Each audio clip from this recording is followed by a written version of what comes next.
जेव्हा मला कुणीतरी म्हणतं की त्यांना गोष्ट वाचण्याचा कंटाळा येतो, तेव्हा मला असं वाटतं की तुम्हाला पुस्तकं वाचण्याचा कंटाळा नाही येत, पण पुस्तकं तुमच्यापर्यंत योग्य पद्धतीनं पोहोचलीच नाही आहेत.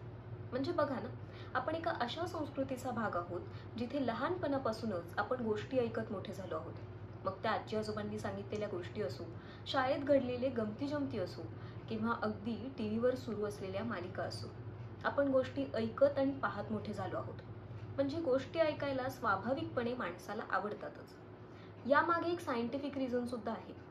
आपला मेंदू स्टोरीजला फॅक्ट्सपेक्षा लवकर प्रोसेस करतो. कथा म्हणजे काय? कल्पना, भावना, चित्र यांचं मिश्रण जे मेंदूत पटकन बसून राहतं. म्हणूनच जेव्हा एखादं गाणं आवडतं तेव्हा आपण ते सातत्याने लूपवर ऐकत राहतो. किंवा एखादी फिल्म जेव्हा आपल्याला प्रचंड आवडते तेव्हा ती 10-12 वेळा बघूनही आपण तिला कंटाळत नाहीत. याचाच अर्थ गोष्ट आपल्याला धरून ठेवते.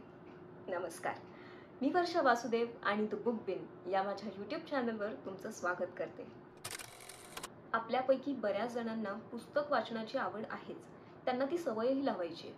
पण वेळ अपुरा पडतो. घरकाम करताना, बस ट्रेनमधून प्रवास करताना किंवा डोळ्यांना त्रास होत असताना पुस्तक उघडून बसणं अवघड होतं. मग यावर पर्याय काय? पुस्तकं वाचायचीच नाहीत का? अजिबात नाही. ह्यावर आपल्याकडे एक जबरदस्त उपाय आहे. Audio books.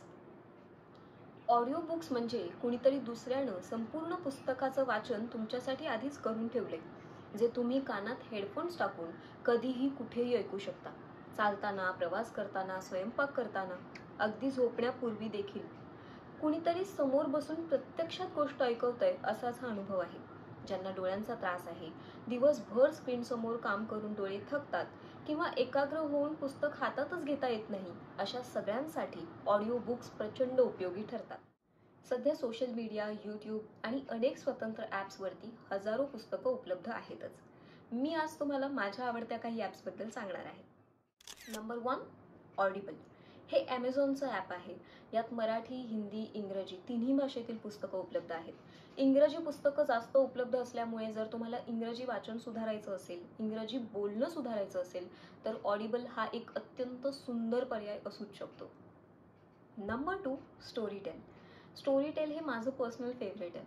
मी अनेकदा प्रवास करताना ह्यातील भरपूर पुस्तकं ऐकली आहेत. यात मराठी, हिंदी आणि इंग्रजी पुस्तकं सुद्धा अवेलेबल आहेत. तुम्ही तुमच्या सोयीनुसार पुस्तकं निवडू शकता आणि एक खूप कमालीचा अनुभव घेऊ शकता. तुम्हाला ड्रामा आवडतो का? किंवा सिरीज ऐकायला आवडतच असतील? मग तुमच्यासाठी पुढचे 3 पर्याय. कुकू FM, पॉकेट FM आणि गुगल प्ले बुक्स. ह्यावर अनेक ड्रामा सिरीज, वेब सिरीज आणि पुस्तकं सुद्धा अवेलेबल आहेत. तुम्ही तुमच्या सोयीनुसार पुस्तकं निवडू शकता, प्रवास करताना किंवा काम करत असताना ऐकू शकता. वाचनाला वेळच मिळत नाहीये हा बहाणा आता चालणार नाही बरं. कारण पुस्तक हातात न घेताही फक्त ऐकून वाचनाचा आनंद घेताच येतो. ऑडिबल किंवा स्टोरीटेलवर कुठल्या पुस्तकापासून सुरुवात करावी हे जर तुम्हाला जाणून घ्यायचं असेल तर मला कॉमेंट बॉक्समध्ये कळवा. मी त्यावर स्वतंत्र व्हिडिओ करेन. या आधीपासून जर तुम्ही ऑडिओ बुक्स ऐकत असाल तर तेही मला कॉमेंटमध्ये कळवा. पुन्हा भेटूया. वाचत राहा. नवनवीन पुस्तकांबद्दल, लेखकांबद्दल माहिती मिळवण्यासाठी द बुक बिन ह्या माझ्या यूट्यूब चॅनलला लाईक करा, शेअर करा, सबस्क्राईब करा.